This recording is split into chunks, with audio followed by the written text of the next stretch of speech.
नमस्कार दोस्तों। आज हम एलएलबी पंचवर्षीय एलएलबी में जो फर्स्ट सेमेस्टर का इंग्लिश विषय हम पढ़ने वाले हैं, उसका पहला लेक्चर मैं आज रिकॉर्ड कर रहा हूँ। इससे पहले हमने अन्य विषयों के कई लेक्चर रिकॉर्ड किए हैं। आप जाके ऐप में या वेबसाइट में या अन्य कहीं आप देख सकते हैं। पहला ही जो सिलेबस मैंने आपको बताया था कि यदि आप सिलेबस डाउनलोड कर लेंगे, तो हम एक-एक टॉपिक के अनुसार धीरे-धीरे चलेंगे। तो आज का जो पहला टॉपिक है आप पीछे लिखा हुआ भी देख रहे हैं। Use of dictionary for word and idiomatic phrases, use of law, lexicon,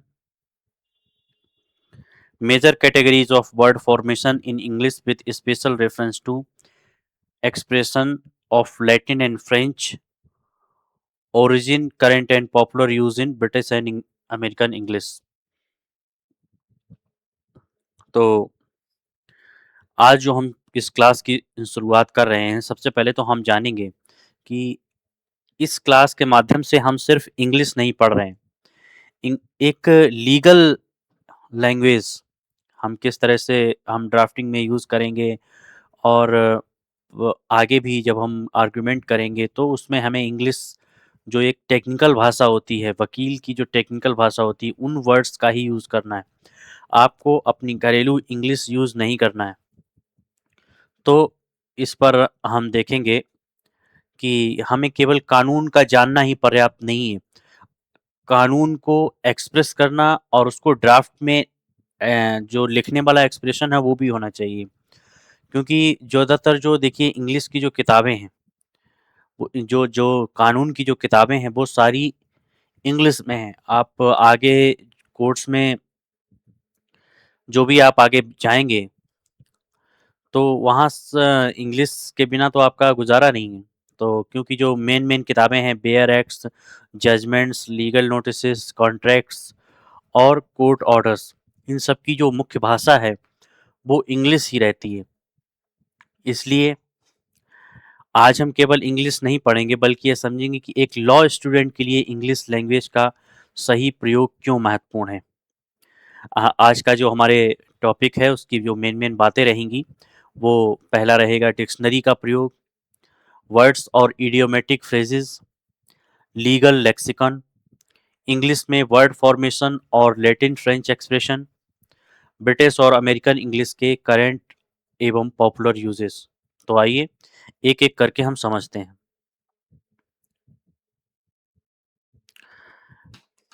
use of dictionary. देखिए मेनली जो हमारा मोटिव है वो सिर्फ डिक्शनरी देखना नहीं है, क्योंकि कई बार जो लीगल लैंग्वेज है उसके अर्थ दूसरे होते हैं और सामान्य भाषा में जो अर्थ होता है वो दूसरा होता है। जैसे हम देखेंगे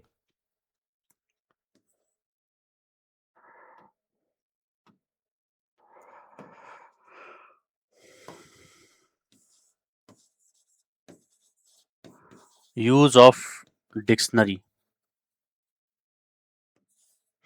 डिक्शनरी का जब हम प्रयोग करेंगे तो वो लीगल तरीके से कैसे उसका प्रयोग होगा वो देखेंगे। तो डिक्शनरी का अर्थ केवल शब्द का हिंदी में मीनिंग देखना नहीं है। एक अच्छे लॉ स्टूडेंट को डिक्शनरी का प्रयोग करते समय कम से कम 5 चीज़ें देखनी चाहिए। ठीक है ना? सबसे पहला है मीनिंग क्या है? देखिए,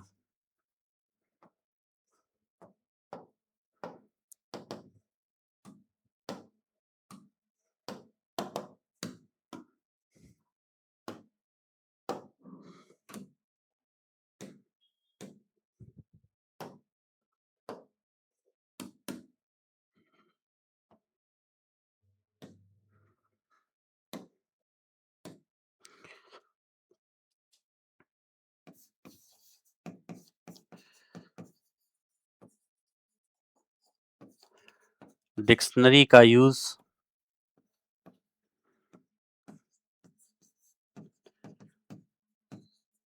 करते समय 5 चीज़ें देखना महत्वपूर्ण है।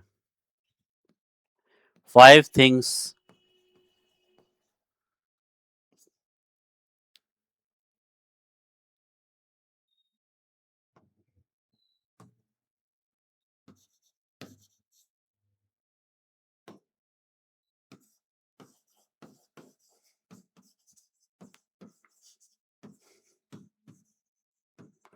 You should know. Number 1, meaning.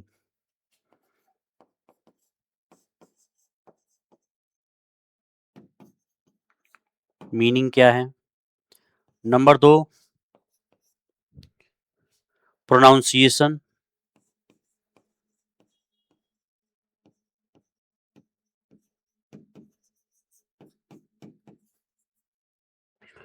Pronunciation क्या है? नंबर 3 जो है वो पार्ट्स ऑफ स्पीच कौन-सी हैं? एडजेक्टिव है, वर्ब है, नाउन है, प्रोनाउन है।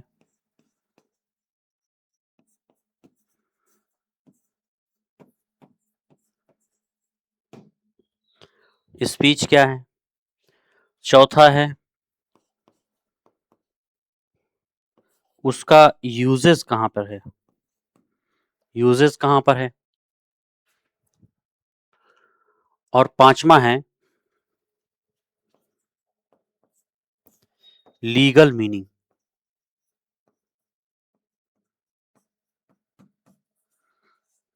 इसको आप एक अपने नोट्स में तैयार कर सकते हैं कि जब भी हम कोई डिक्शनरी का यूज़ करेंगे तो 5 थिंग हमको उसके बारे में 5 things you should know. Number 1, meaning. Number 2, pronunciation. Number 3, parts of speech. Number 4, उसका यूज़ क्या है, यूजेस। Number 5, legal meaning. इसको आप चाहें तो स्क्रीनशॉट कर सकते हैं। अब इसमें 1-2 हम उदाहरण देख लेते हैं, ठीक है?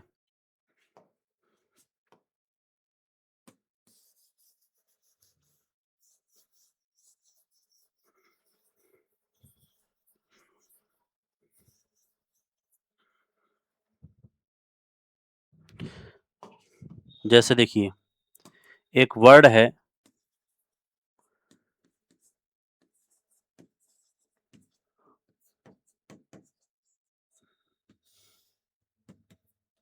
कंसीडरेशन। सामान्य भाषा में कंसीडरेशन का अर्थ हो सकता है विचार या ध्यान, कंसीडर करना। लेकिन कॉन्ट्रैक्ट लॉ में कंसीडरेशन का एक विशेष लीगल मीनिंग है। जब बोलते हैं ना कि कोर्ट किसी चीज को कंसीडर कर रहा है तो उसका अर्थ सिर्फ ये नहीं होता है कि सिर्फ हम विचार कर रहे हैं, देख रहे हैं। उसका मतलब ये होता है कि हम उस पर गहनता से विचार कर रहे हैं, विशेष रूप से विचार कर रहे हैं, उस पर सोच रहे हैं। तो एक दूसरा हो जाता है। अब जैसे एक्शन एक वर्ड है, एक्शन।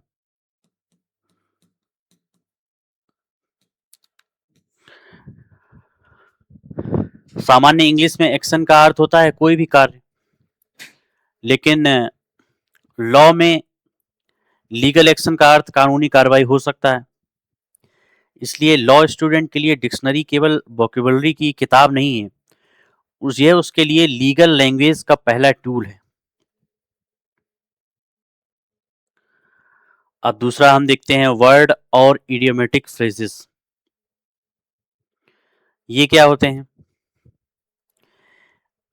इडियोमेटिक फ्रेज क्या होता है? जैसे विशेष रूप से जो हम भाषा को बहुत ही बेहतर बनाना चाहते हैं, अच्छा बनाना चाहते हैं, तो उसके लिए हमें इडियम्स का प्रयोग करना पड़ता है।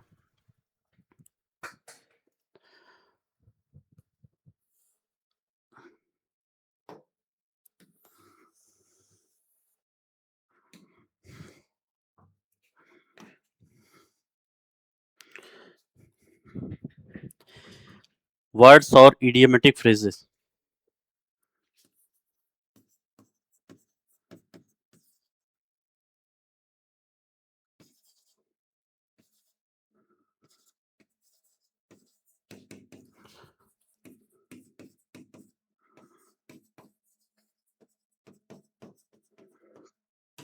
Idiomatic phrases.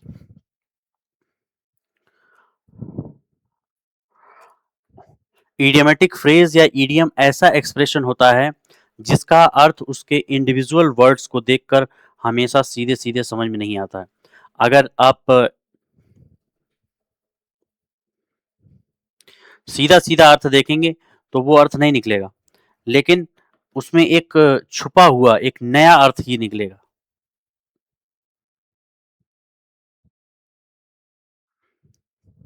एक नया ही अर्थ निकलेगा। जैसे देखिए हम समझते हैं,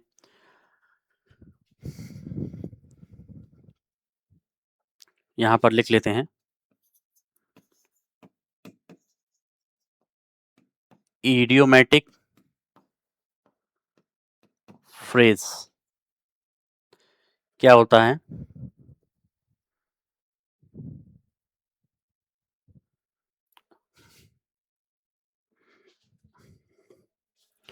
फ्रेज एक ऐसा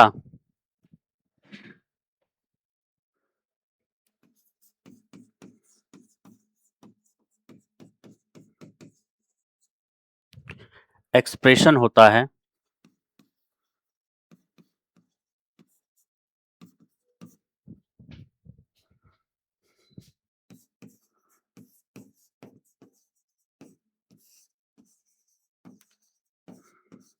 जिसका अर्थ उसके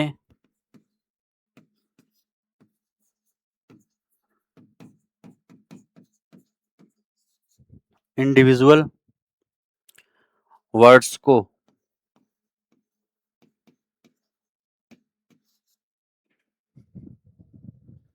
देखकर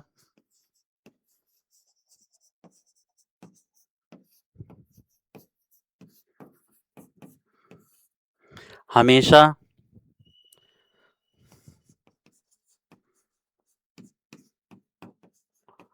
सीधे सीधे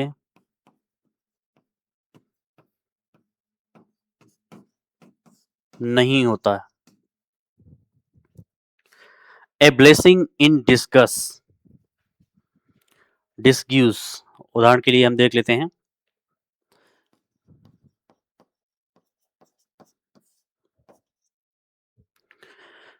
ए ब्लेसिंग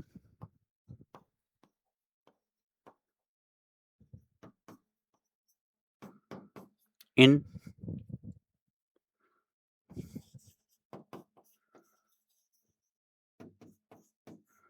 डिसग्यूज।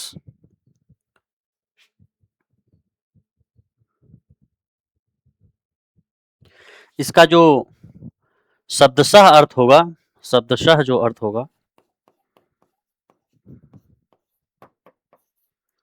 वो होगा छिपा हुआ आशीर्वाद।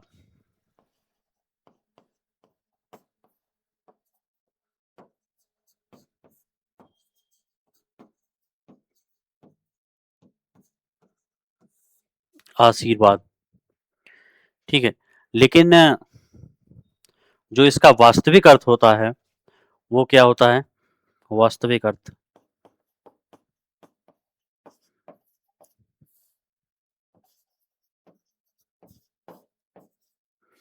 वास्तविक अर्थ क्या होता है? ऐसी घटना जो शुरुआत में बुरी लगे लेकिन बाद में लाभदायक सिद्ध हो।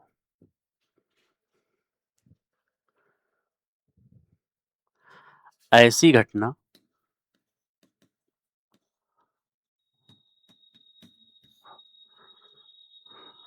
जो शुरुआत में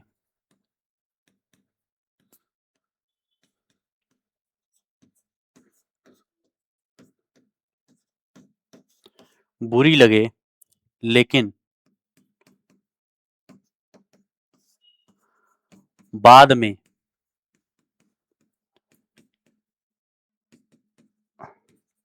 लाभप्रद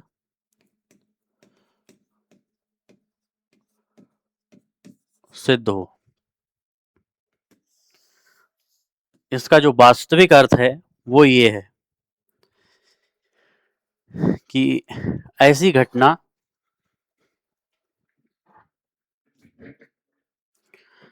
जो शुरुआत में बुरी लगे, लेकिन बाद में लाभप्रद सिद्ध हो। अब देखिए इडियम्स जो होता है उसका पूरा एक नया अर्थ निकल के आता है।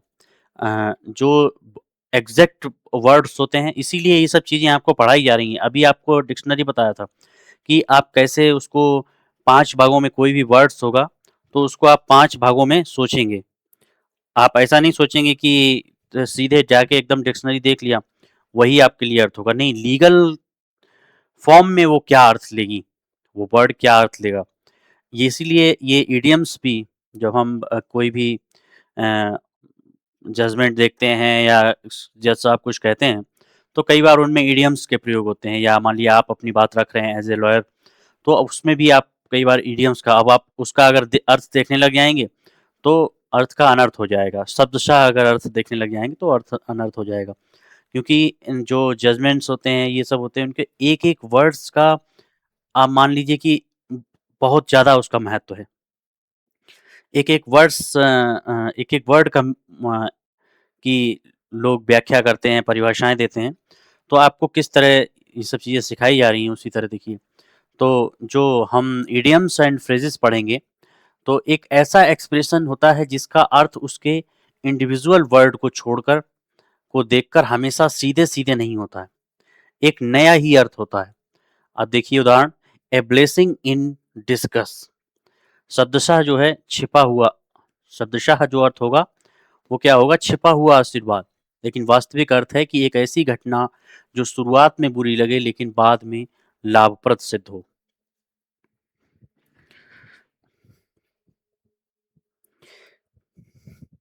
अब इसका देखिए एक और हम देख लेते हैं।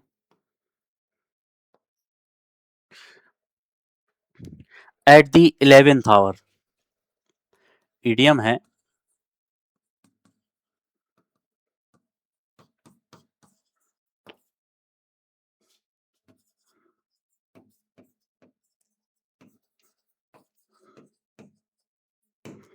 11th आवर इसका जो शब्दशः अर्थ है वो क्या है?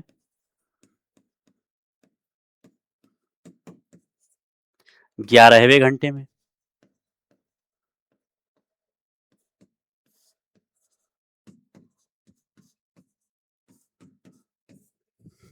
लेकिन क्या यही अर्थ है?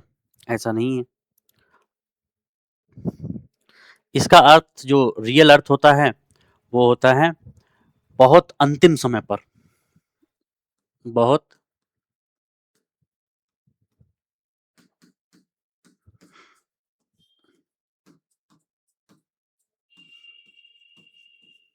अंतिम समय पर।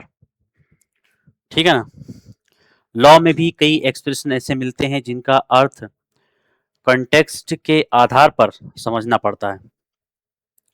इसलिए जब भी आप कोई लीगल जजमेंट पढ़ें या कोई अनफैमिलियर फ्रेज मिले, तो उसे केवल अनुमान से समझने की कोशिश ना करें, डिक्शनरी या लीगल डिक्शनरी का प्रयोग करें। इसके लिए विशेष रूप से यदि आप लीगल डिक्शनरी का प्रयोग करेंगे तो ही उसका जो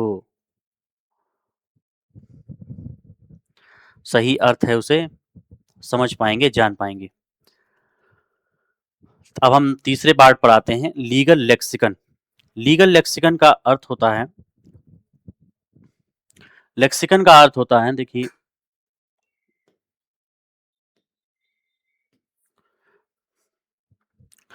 लेक्सिकन का अर्थ होता है किसी भी विषय की विशेष शब्दावली जो होती है उसे हम लेक्सिकन कहते हैं।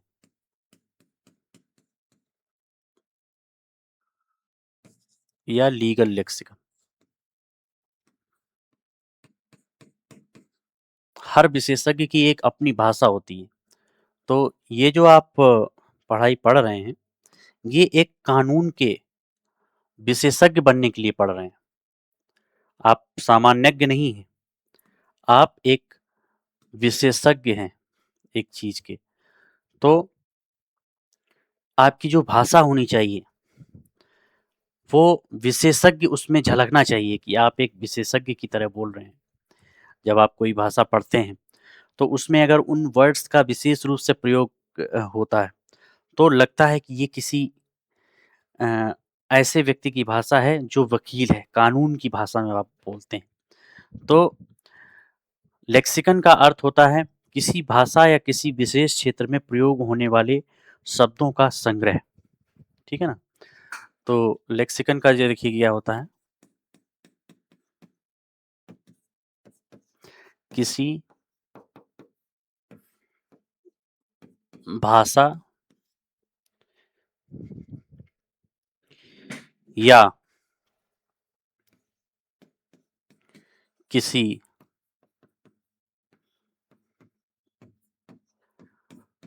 विशेष क्षेत्र में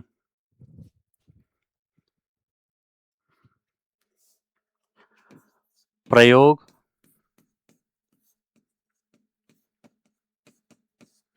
होने वाले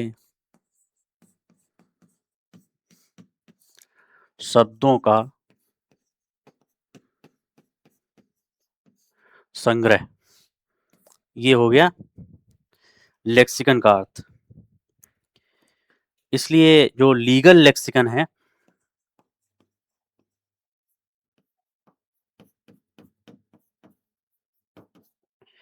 कन है वो है लॉ से संबंधित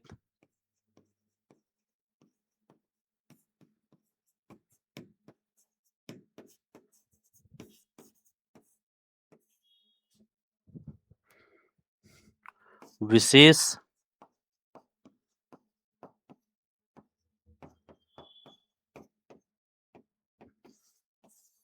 शब्दावली। लीगल लेक्सिकन का अर्थ होता है लॉ से संबंधित विशेष शब्दावली। तो एक लॉ स्टूडेंट को शुरुआत से ही अपना लीगल लेक्सिकन विकसित करना चाहिए।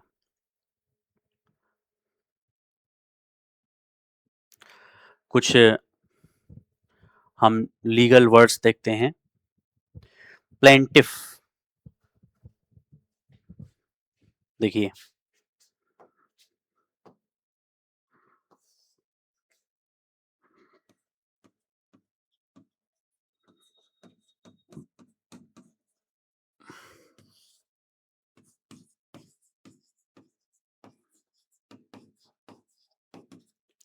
प्लेंटिफ का अर्थ होता है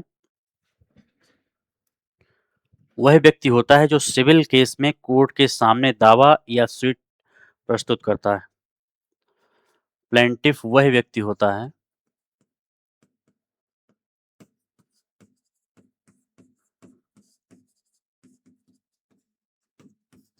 जो सिविल केस में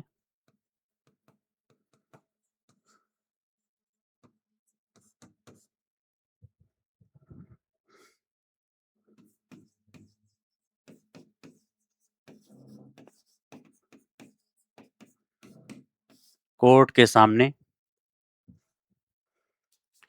दावा या सूट प्रस्तुत करता है। ठीक है। Number 2, defendant. नंबर 1 ये हो गया। नंबर 2,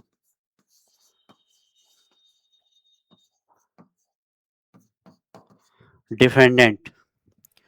डिफेंडेंट वह व्यक्ति है जिसके विरुद्ध सिविल केस लाया गया है। वह व्यक्ति है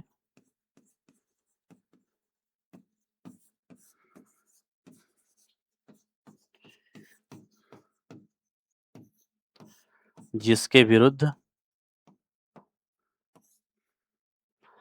सिविल केस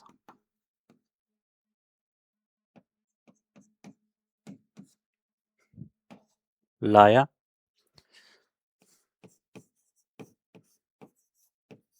गया है। पेटिशनर, तीसरा नंबर है पेटिशनर।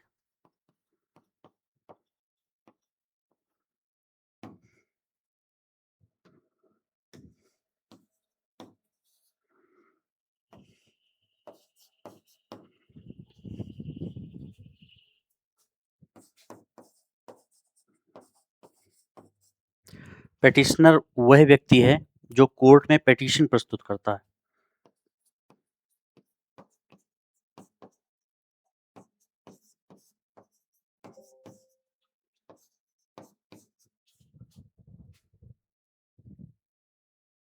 जो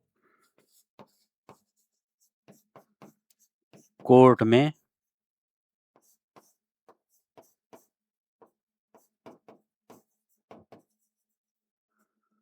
पेटिशन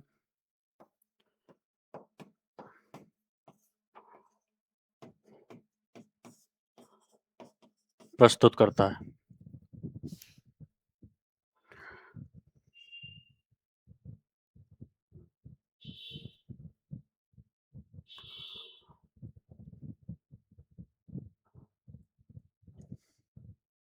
रेस्पोंडेंट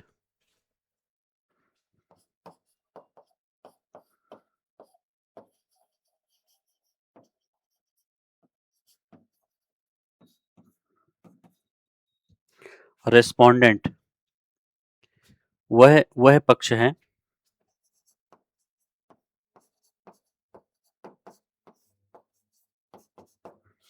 वह पक्ष है जिसके विरुद्ध पेटिशन प्रस्तुत की गई है या जो पेटिशन का उत्तर देता है। वह पक्ष है जिसके विरुद्ध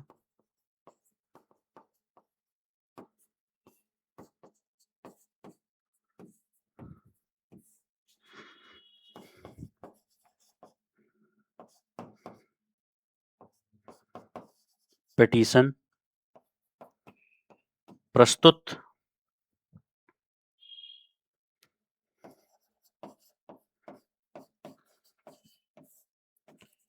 की गई है या इसको इस तरह भी कह सकते हैं या जो पेटिशन का उत्तर देता है या जो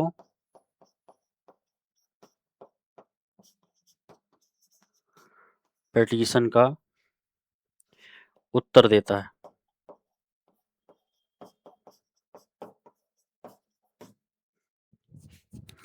जो पेटिशन का उत्तर देता है वो होता है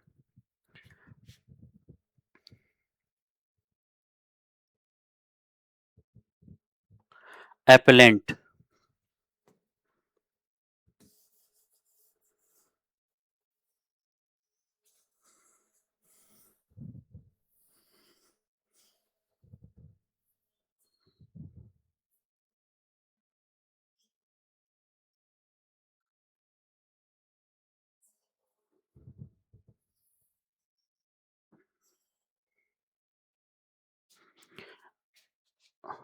5वां नंबर क्या है?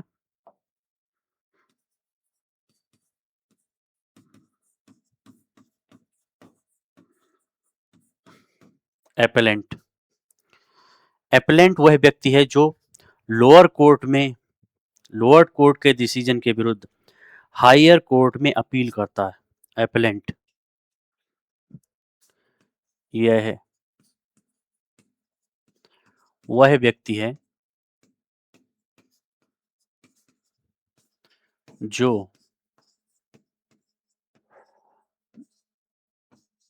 लोअर कोर्ट के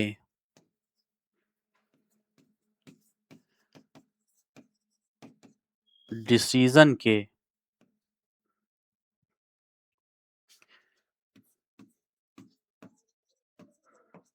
विरुद्ध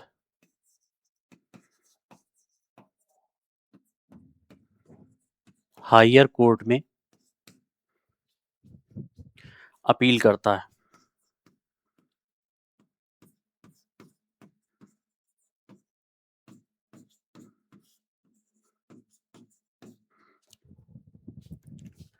एक्यूज्ड एक्यूज्ड वह व्यक्ति है जिस पर किसी क्रिमिनल ऑफेंस का आरोप लगाया गया है। एक्यूज्ड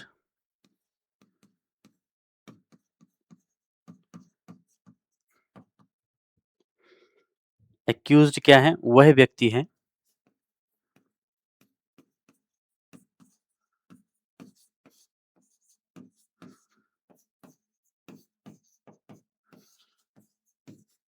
जिस पर किसी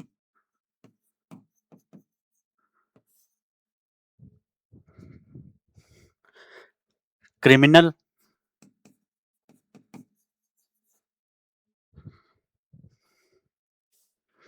ऑफेंस,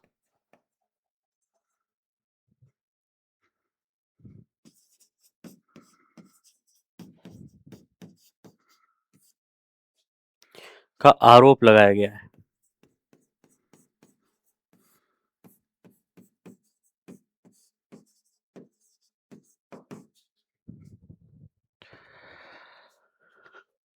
नंबर 7 विटनेस। विटनेस अर्थात गवाह।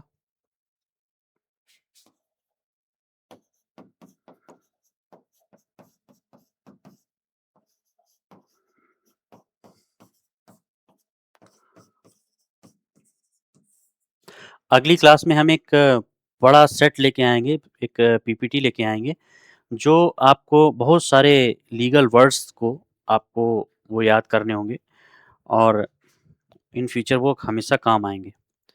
एविडेंस, 8वां नंबर है एविडेंस। साक्ष्य।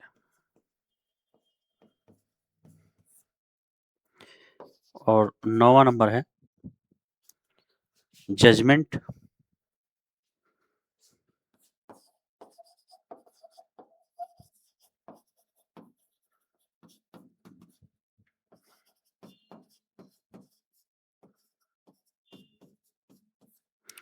कोर्ट द्वारा दिया गया निर्णय।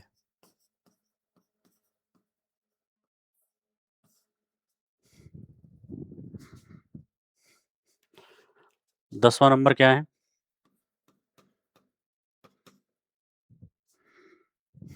डिक्री।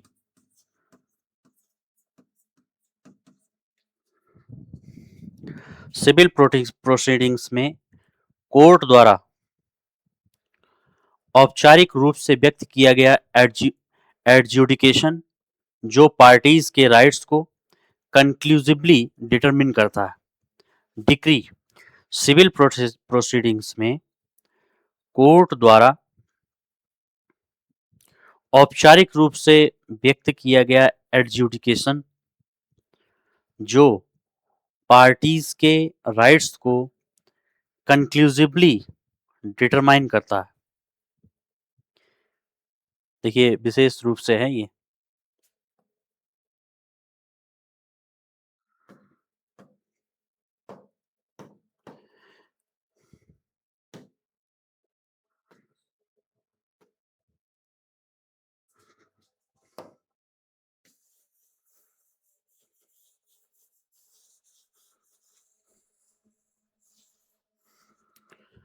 डिक्री का अर्थ होता है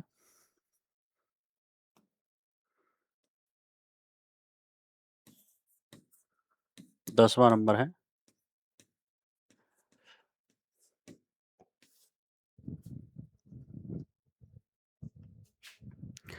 सिविल प्रोसीडिंग्स में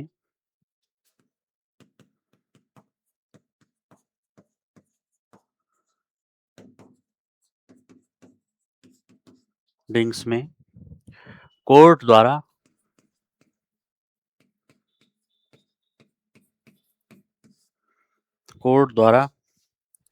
औपचारिक रूप से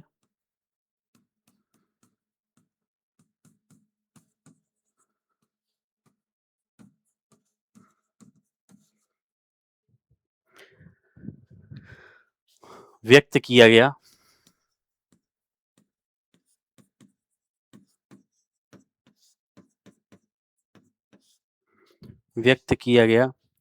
एडजुडिकेशन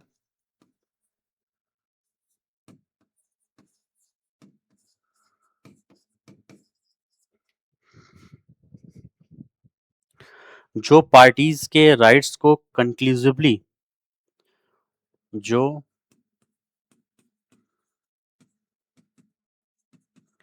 पार्टीज के राइट को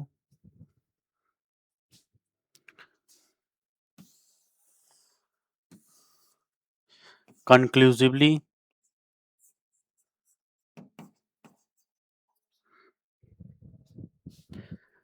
डिटरमाइन करता है।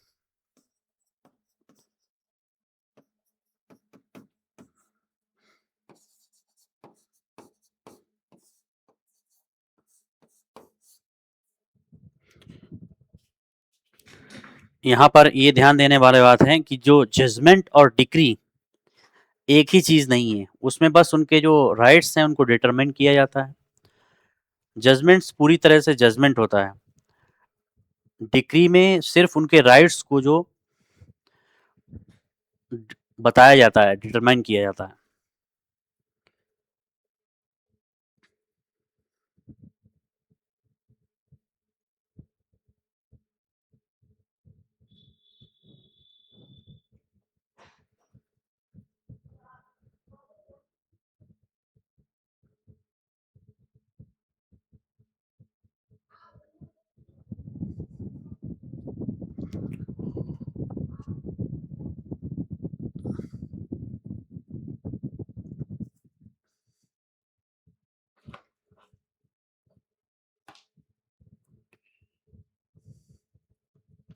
अब इसके बाद हम आते हैं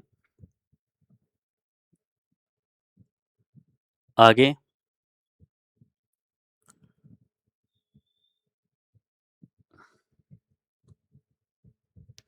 वर्ड फॉर्मेशन।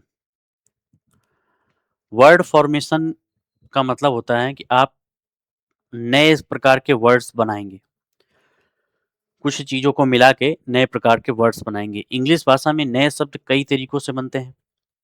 सबसे महत्वपूर्ण जो मेथड हैं वो हैं प्रीफिक्सेशन। प्रीफिक्स मतलब कि जो हम किसी चीज के पहले कोई वर्ड जोड़ जोड़ देते हैं तो वो प्रीफिक्सेशन के माध्यम से बनेंगे।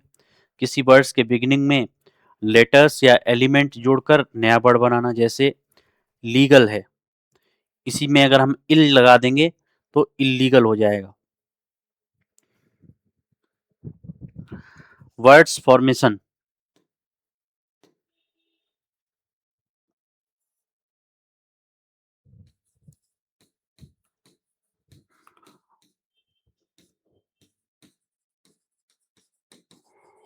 फॉर्मेशन पहला तरीका होता है प्रीफिक्सेशन।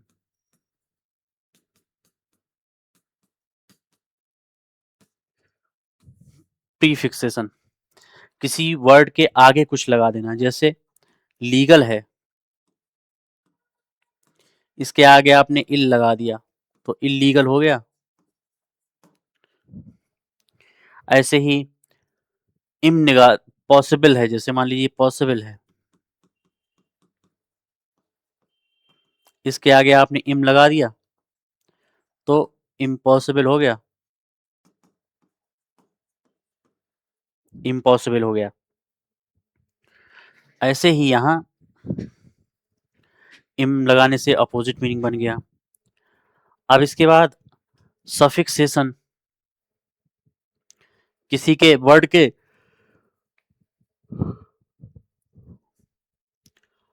पीछे कुछ लगा दिया, जैसे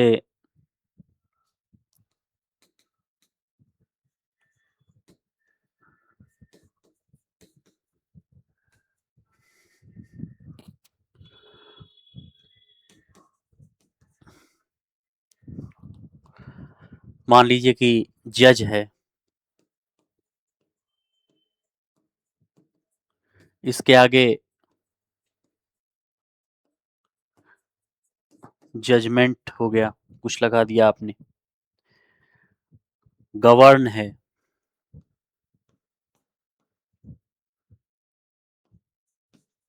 कुछ लगा दिया तो गवर्नमेंट बन गया।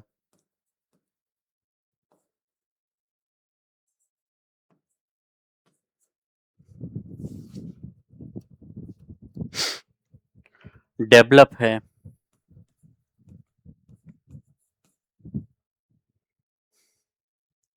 कुछ लगा दिया तो डेवलपमेंट हो गया।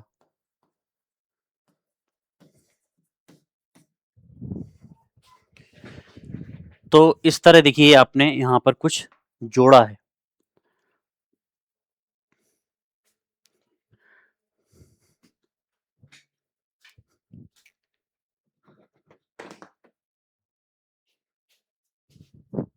कुछ पहले वाले वर्ड में कुछ आगे जोड़ा था, इसमें आपने कुछ पीछे जोड़ा है। तीसरा जो एक नया वर्ड बनाने का तरीका होता है वो कंपाउंडिंग होता है। दो वर्ड्स को मिला के बनाया जाता है। जैसे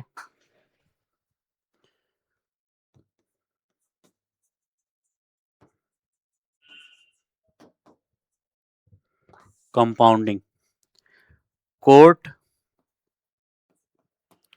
प्लस रूम,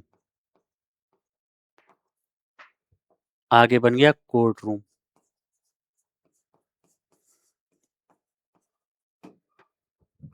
ये वर्ड फॉर्मेशन के तरीके हैं, ये आपको सीखने पड़ेंगे। आप चाहे ड्राफ्टिंग में, लीगल लैंग्वेज में, इन सब का बहुत ही ज़्यादा प्रयोग है, यूज़ है, महत्व है। आज हम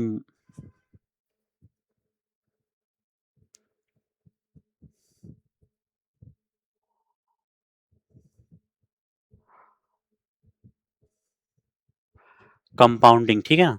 तो तीसरा जो तरीका हुआ वो हुआ कंपाउंडिंग का। ये सब वर्ड फॉर्मेशन के अंतर्गत आता है। आपको नए नए वर्ड्स बनाने सीखने पड़ेंगे। तो कई बार किसी वर्ड के पहले आप कुछ लगाएंगे तो प्रीफिक्सेशन, किसी वर्ड के पीछे कुछ लगाएंगे तो सफिक्सेशन, किसी दो वर्ड को जोड़ के मिलाएंगे, बनाएंगे तो कंपाउंडिंग हो गया। ठीक है ना? जैसे कंपाउंडिंग का ही हम उदाहरण देख रहे थे। कंपाउंडिंग हो गया,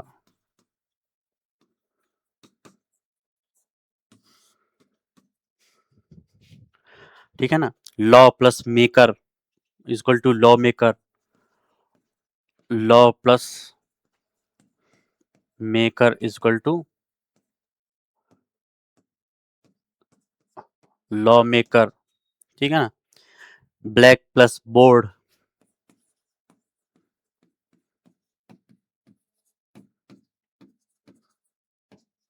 इक्वल टू ब्लैक बोर्ड, ये हो गया। ठीक है? लीगल इंग्लिश में भी ऐसे अनेक, एक नहीं अनेक कंपाउंड वर्ड्स मिलते हैं। दूसरा जो है कन्वर्जन, एक तरीका होता है वर्ड फॉर्मेशन का, वो कन्वर्जन। एक वर्ड अपना ग्रामेटिकल कैटेगरी बदल लेता है लेकिन उसका फॉर्म वही रह सकता है। उदाहरण के लिए लॉ, ये नाउन है लेकिन कॉन्टेक्स्ट के अनुसार इससे रिलेटेड वर्ब यूजेस भी दिखाई दे सकता है। जैसे देखिए एक वर्ड है कि कोई भी वर्ड है उसको कई तरह से प्रयोग किया है। जैसे कि नाउन के रूप में एक वर्ड है लॉ, चौथा है कन्वर्जन।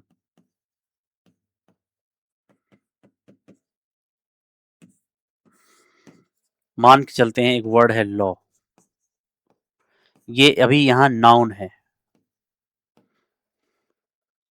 लेकिन इसको हम देखिए अगर वाक्य में प्रयोग करेंगे तो you should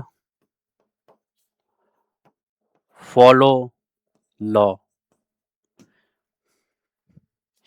you should follow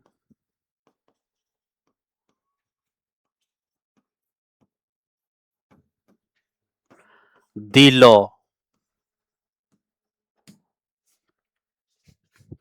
तो अलग अलग प्रयोग हो गया। यू शुड फॉलो लॉ एक जनरल बात है, लेकिन you should follow the law तो इसका मतलब है कि कोई विशेष लॉ है जो आपको फॉलो करना है। तो अंतर बदल गया। ये लॉ है यहाँ पर नाउन के रूप में है, यहाँ पर ये ऑब्जेक्ट के रूप में हो गया। तीसरा जो है ये पूरा विशेष रूप से ऑब्जेक्ट हो गया। तो इस तरह जो वर्ड है उसके फॉर्मेशन बदलते रहते हैं।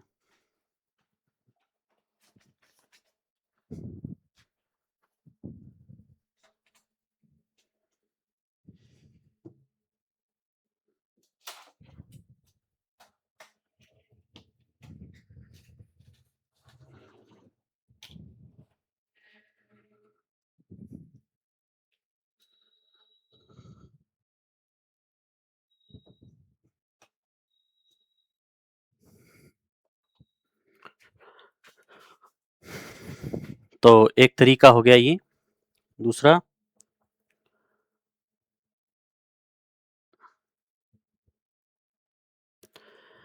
कन्वर्जन हो गया, ठीक है। इसके बाद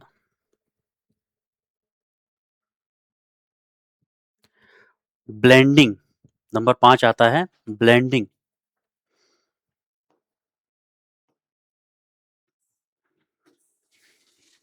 देखिए,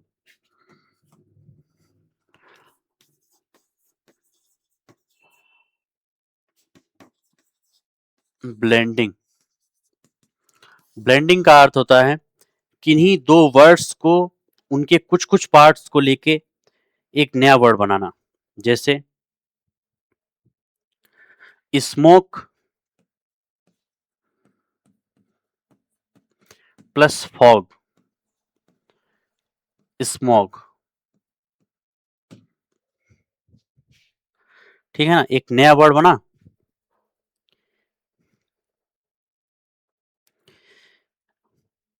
smoke plus fog is to smoke, ये एक नया वर्ड बना, इसको हम कहते हैं ब्लेंडिंग। ब्लेंडिंग का अर्थ होता है दो वर्ड्स के हिस्सों को मिलाकर एक नया वर्ड बनाना।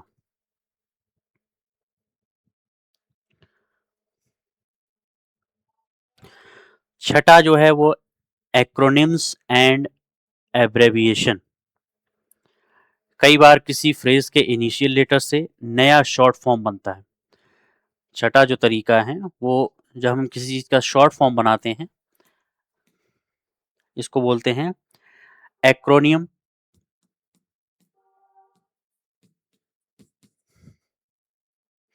एंड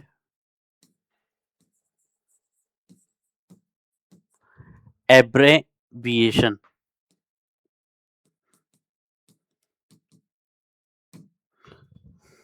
एब्रेविएशन इसमें क्या है, जैसे किसी चीज का शॉर्ट फॉर्म बनाना, इसको बोलते हैं शॉर्ट फॉर्म बनाना। ये भी वर्ड फॉर्मेशन ही है एक तरह से।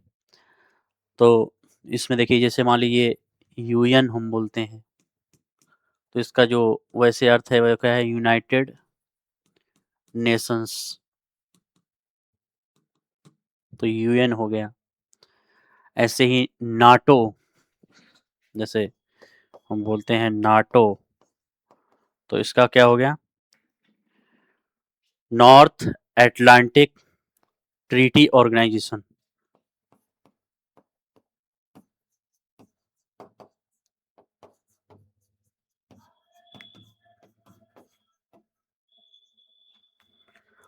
ट्रीटी ऑर्गेनाइजेशन,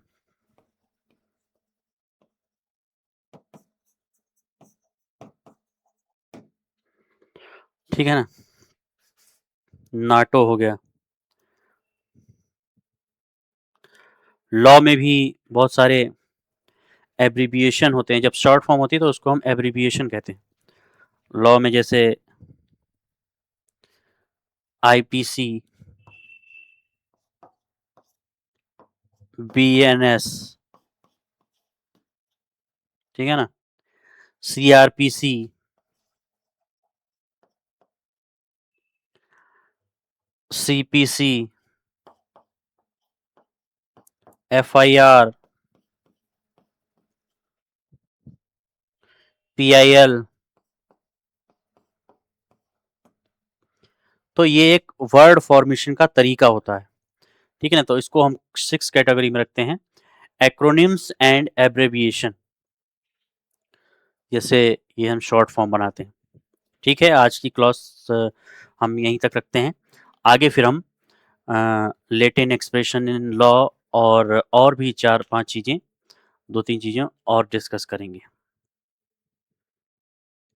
ठीक है ना, नेक्स्ट क्लास में French influence on legal English, ये हम अगली क्लास में देखेंगे। बहुत बहुत धन्यवाद।